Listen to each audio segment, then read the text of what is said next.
প্রিয় আগ্রহী শ্রোতাবৃন্দ, জ্যোতিষ পাঠশালার তরফ থেকে সকলকে জানাই আমার আন্তরিক ভালোবাসা ও শুভেচ্ছা।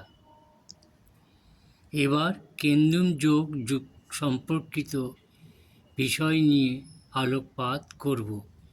চন্দ্র অবস্থিত রাশির উভয় পার্শ্বে অর্থাৎ চন্দ্রের আগে ও পরে কোনো গ্রহ অবস্থিত না হলে কেন্দুম যোগ সূচিত হবে। কেন্দুম যোগ যুক্ত জাতক ও জাতিকাকে বিশেষ কষ্ট ভোগ করতে হয়। এরূপ যোগে জাতক ও জাতিকাকে দারিদ্র্যজনিত কষ্ট এবং অভাব অনটনের কারণে বিশেষ দুঃখ পেতে হয়। নমস্কার।